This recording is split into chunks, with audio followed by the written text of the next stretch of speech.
Bonjour frère Serge. Bonjour à tous les frères et sœurs en Christ dans le monde entier. Je me présente le frère Serge, docteur enseignant de la parole de Dieu en Yehoshua Mashiach, notre Seigneur Jésus-Christ. Nous allons aborder un thème sur la famille que le frère va nous donner exactement le verset correspondant. Et avant d'apporter ce message, je place ce moment entre les mains du Seigneur. Père, dans le nom puissant du Seigneur Jésus-Christ, merci pour ta présence, merci pour l'opportunité, ce privilège que tu me donnes de partager ta parole concernant la famille. Seigneur, merci pour l'œuvre de la croix de ton Fils Jésus-Christ, merci pour ta grâce, merci pour ce moment que tu disposes dans la vie de mon frère et de ma soeur de pouvoir entendre ta parole et de comprendre par ton Saint-Esprit ce que toi tu veux communiquer pour être édifié encore en Yehoshua Mashiach, notre Seigneur Jésus-Christ. Amen. Frère et sœurs, bonjour l'Hexagone, bonjour l'île Maurice, bonjour aussi Côte d'Ivoire et Guyane aussi. Amen. Et aussi d'autres pays qu'on regarde, qu'on ne connaît pas trop tous ces pays-là. Amen. Et nous sommes dans la ville de Saint-André. Ce frère Serge qui sort de Saint-Pierre, qui vient de la ville de Saint-André, c'est ma ville. Amen, c'est la ville du frère Christophe Balahan. Frère, en fait, le frère va nous donner le verset correspondant à ce que nous allons partager. Mais Timothée 3,5 et 1 Timothée 5,8 nous dit si quelqu'un ne sait pas diriger sa propre maison, comment prendra-t-il soin de l'Église de Dieu? Amen. En fin de compte, c'est la référence de ce partage biblique que nous allons partager pour les frères et pour chacun de nous, pour être en édifié en Christ. En fait, le Seigneur nous dit en fin de compte que quelqu'un qui veut servir dans le corps du Christ, dans l'œuvre du Seigneur à laquelle il est appelé, dans une assemblée, en fin de compte, dans une église où il y a des frères et des sœurs, pour être responsable, en fin de compte, il doit être un modèle, c'est ça que veut dire, mais tout d'abord, dans sa famille, il faut qu'il soit un bon père de famille, en fin de compte, par rapport à la parole de Dieu. Ça veut dire quoi? Il faut que sa vie soit en conformité avec la parole de Dieu, il faut qu'avec sa femme, il soit bien en unité, ça veut dire d'entente, d'amour, en fin de compte, avec ses enfants aussi, il faut que les enfants soient soumis aux parents, en fin de compte, il sait élever ses enfants pour que, en fin de compte, pour pas que, en fin de compte, quand il parle avec ses enfants avec autorité, pour que les enfants ne se découragent pas, ne s'irritent pas, et pour qu'ils ne vaillent pas. Je demande un exemple. Par exemple, si le père de famille dit je vais en voyage pendant des mois dans tel endroit en mission, mais est-ce que c'est la volonté de Dieu de faire ça? Parce qu'il a une famille, comme Paul dit, que celui qui, en fin de compte, qui s'est marié, en fin de compte, il aura beaucoup d'épreuves dans la chair, en fin de compte. Donc, il doit prendre soin de sa famille. Frère Serge, on voit que Dieu, c'est un Dieu de famille. Après, on voit que le diable, lui, il vient pour diviser la famille. Oui, quel conseil aussi peut vous donner aussi à des couples? En fin de compte, le Seigneur nous dit aussi que le père, en fin de compte, le mari qui est le chef de la famille en tant que chrétien en Christ, en fin de compte, il doit, en fin de compte, être dans la modération. Ça veut dire être dans la sagesse aussi, parce que la femme, c'est le sexe faible, en fin de compte, comme c'est dit, il ne doit pas se comporter comme un homme avec sa femme, il doit se comporter selon comment comprendre sa femme. Et donc, si le Seigneur lui a donné cette femme, c'est qu'en fin de compte, il ne doit pas être un dominateur, parce que rappelez-vous, quand Dieu a tiré Ève, c'était dans la côte d'Adam, ça veut dire la côte, on est côte à côte, on est le mari n'a pas tiré, la femme n'a pas été tirée sous le pied du mari, ça veut dire sinon le mari piétinerait la femme, ni la femme est, comment dire, sur la tête de l'homme, ça veut dire sinon c'est la femme qui va être, comment dire ça, dominer l'homme, ça veut dire comme nous voyons aujourd'hui dans des couples, c'est la femme qui porte le pantalon. Non, Dieu nous a donné, en fin de compte, l'homme et la femme sont égaux, en fin de compte, chacun a sa grâce, chacun a son poste dans sa famille. Mais maintenant, il dit aussi que celui qui veut servir doit être un modèle qui ne soit pas colérique, qui ne soit pas comment un buveur dans les excès de l'alcool, en fin de compte, toutes ces choses-là, en fin de compte, quand s'il veut servir en tant que responsable dans l'œuvre, en fin de compte, et qu'il soit un modèle et qu'il ait un bon témoignage vis-à-vis des frères et des sœurs. Donc, de l'assemblée, là où il veut servir. S'il y a, en fin de compte, s'il y a des couples qui disputent tout le jour, il faut s'asseoir à un moment donné aussi. Là, en fin de compte, c'est la souillure dans la maison. Ça veut dire, imaginez-vous, tous les jours, il y a des disputes dans la maison. Ça veut dire que Satan, lui, va danser dans la maison. C'est pas le Seigneur, le Saint-Esprit qui est présent dans la maison. C'est pas la présence du Seigneur, c'est la présence du diable, en fin de compte. S'il y a des calomnies, des médisances, ça veut dire que le Seigneur dit que vous êtes le temple du Saint-Esprit. Déjà, notre corps, c'est un temple saint. Donc, ce que nous, parce qu'il dit c'est de l'abondance du cœur que la bouche parle. Donc, si notre cœur est rempli du Saint-Esprit, rempli de la consécration avec le Seigneur, ça là va se refléter dans la maison. Il y aura la paix, il y aura de la joie, il y aura aussi de la sagesse, comment se comporter les uns vis-à-vis des autres. En fin de compte, nous serons sensibles comment chacun, surtout le mari, lui, il doit être un modèle en premier lieu parce que c'est lui qui est le chef dans la famille, que Dieu a mis dans la famille. Donc, le mari, la vie de couple, c'est, en fin de compte, c'est comment dire, c'est un ministère avant tout. Avant de, en fin de compte, celui qui veut servir dans son ministère, s'il est marié, en fin de compte, et comment dire, sa vie de couple, son ministère doit refléter comment dire, le témoignage de Christ avant tout devant les frères et sœurs, sinon il va être, comment dire, être mal vu.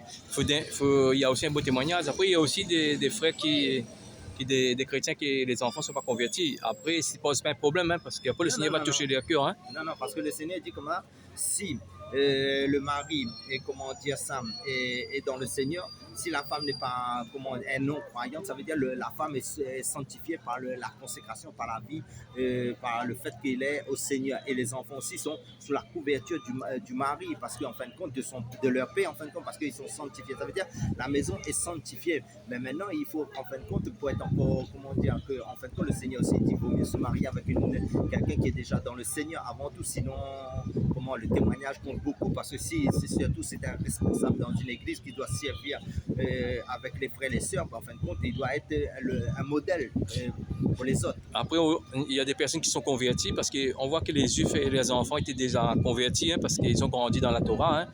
Après, on voit qu'il y a des personnes qui sont converties, hein, actuellement, le Seigneur a touché leur cœur, leurs familles ne sont pas touchées.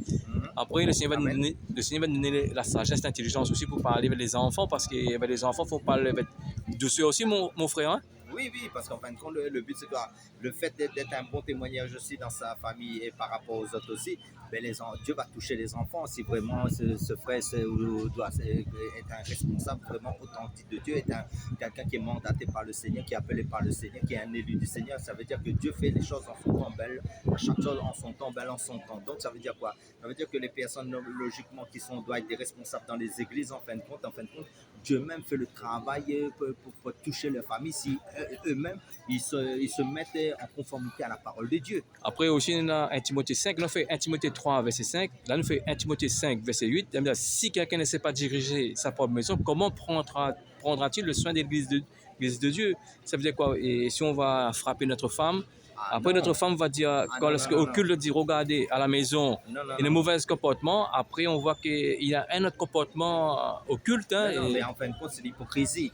Donc c'est la religiosité. Mais maintenant, si c'est dans ce cas-là, je dis au frère qui est dans ce cas-là, s'il y a des frères qui sont là, ou sinon c'est un mauvais exemple pour les autres, en fin de compte là, il va être un pied d'achoppement, il appelle ça, parce qu'il sera un sujet de scandale pour les frères dans la foi, dans l'église. Parce que, en fin de compte, les personnes qui seront, les jeunes convertis ou les personnes en fin de compte, qui le prendront pour modèle, ils risquent de faire chuter les autres aussi dans la foi. Et même imaginez-vous aussi, si cette personne est un responsable dans l'église, quand les personnes vont demander la prière pour l'imposition des mains et pour prier pour tout ça là. Mais maintenant, qu'est-ce qu'il va profiler? Il va profiler la souillure, ça veut dire il va profiler sa vie d'hypocrisie, sa vie qui n'est pas en conformité à la parole de Dieu. C'est pour ça que je vous dis, dans les assemblées, si une personne n'est pas en règle avec le Seigneur, il est responsable, évitez de vous faire imposer les mains, parce qu'en fin de compte, vous allez avoir les mêmes comportements pour lui, parce que l'esprit qui l'anime, c'est pas l'esprit de le Saint-Esprit, c'est l'esprit de la violence. Derrière, c'est quoi? C'est l'esprit du monde, c'est les choses. Parce que le Seigneur nous dit aussi que, en fin de compte,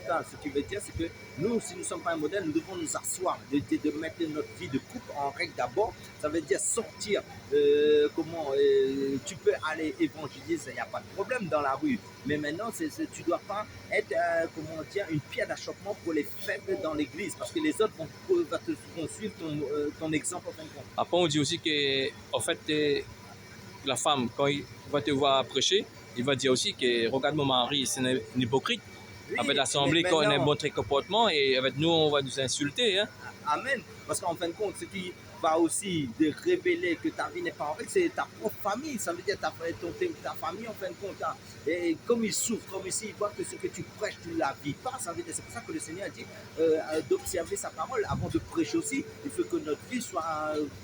Les prédications que nous donnons, en fin de compte, c'est que nous la vivons d'abord. Si nous ne vivons pas la parole de. Ça veut dire l'ennemi va nous avoir. Hein. Ça veut dire que, en fin de compte, maintenant, ce qu'il faut comprendre aussi, Dieu aussi, c'est un Dieu juste. Hein. Ça veut dire que Dieu, si vraiment ses élus sont dans cette église-là et qu'il est un responsable, Dieu va l'exposer publiquement. Hein. Ça veut dire, quand, par exemple, je donne un exemple, hein, c'était déjà arrivé. Par exemple, un frère, lui, sa vie n'est pas en règle. Lui est en train de prêcher devant la chair en l'air, devant le peuple. À un moment, quelqu'un de possédé va lui dire, mais je connais ta vie, tu me sais, tu es un hypocrite, tu es dans l'alcool, tu es dans l'impudicité. Mais là, le démon va parler, mais quand le démon va parler, il n'aura pas l'autorité de faire taire ce démon-là. Pourquoi? Parce que sa vie est virile. Le démon est en train de dire, même un esprit de python. Rappelez-vous l'histoire de Paul. Paul, en train d'être, je pense, c'est à Philippe, ça, dans le livre, dans la ville de Philippe. Une femme avait un esprit de python en elle. Et en fin de compte, Paul passait, il dit que pendant plusieurs jours, l'esprit de python, il dit ces hommes-là sont des serviteurs de Dieu. Ça veut dire que le monde des ténèbres te connaît, hein, même les démons de python là, les esprits de python, ils vont te dénoncer dans les églises et Dieu permettra parce que il dit le jugement commence par la maison de Dieu. Et vous savez c'est quoi? Ça veut dire que Dieu expose les faux quand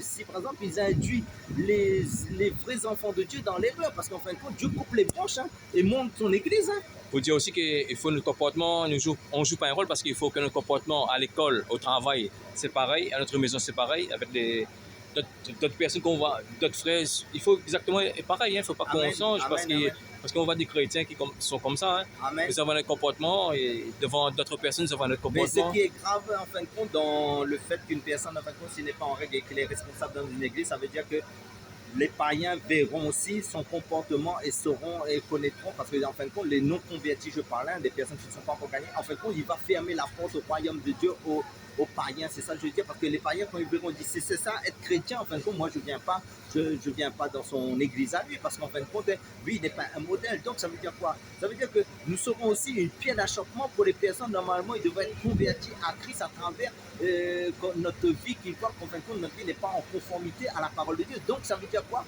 Au jour du jugement, le Seigneur jugera cette personne sévèrement. Il va dire comme ça, c'est à cause que tu étais responsable, mais ta vie. Et parce que ce qu'il faut dire aussi, la parole nous dit la Bible nous dit aussi, nous sommes comme dans une arène, comme tu vois, comme dans un stade de foot.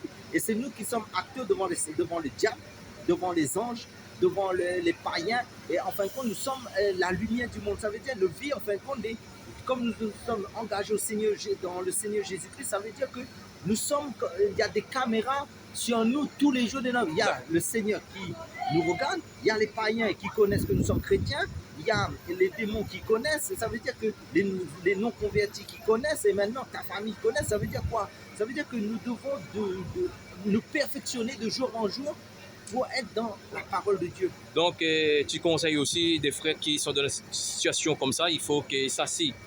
Il faut passer du temps. En fait, là, s'il y a des discussions, ça vaut mieux s'asseoir et de prier. Oui. Attends le temps voulu, le temps convenable pour prêcher. Amen. Après, aussi, il faut prier le Seigneur pour qu'il nous donne aussi la capacité de nous maîtriser, parce qu'en fait, la fois, c'est la chair qui prend le dessus. Hein. Mais en fin de compte, ce qu'il faut revoir notre conversion à ce moment-là. Par exemple, peut-être on a loupé le départ en croyant qu'on était converti, mais en fin de compte, on a voulu faire les choses, on était dans la chair. Ça veut dire qu'on a fait les choses par nous-mêmes sans que le Seigneur nous soyons en accord avec le Seigneur. Parce que si vraiment notre témoignage est en règle avec le Seigneur, ça veut dire qu'en fin de compte, là, tout va. Même si les personnes vont nous dire, ah, nous sommes dans ceci, nous sommes dans cela, et si c'est des faux témoignages, Dieu va nous justifier. Frère, c'est le mot de la fin. Le mot de la fin, c'est que je dis, Seigneur, prenez garde si vous êtes responsable dans une église et si vous désirez en fin de compte servir le peuple, dans l'assemblée, ça veut dire que vérifiez si votre vie en fin de compte est en conformité à la parole de Dieu pour ne pas être une pierre d'achoppement, une occasion de chute pour les autres et parce que vous êtes, c'est vu par beaucoup de témoins. C'est ça qu'il faut comprendre. Et soyez tous bénis et qu'à travers cette exhortation, en fin de compte, vous soyez éclairés de mieux en mieux pour être assis dans la parole de Dieu. Amen, alléluia.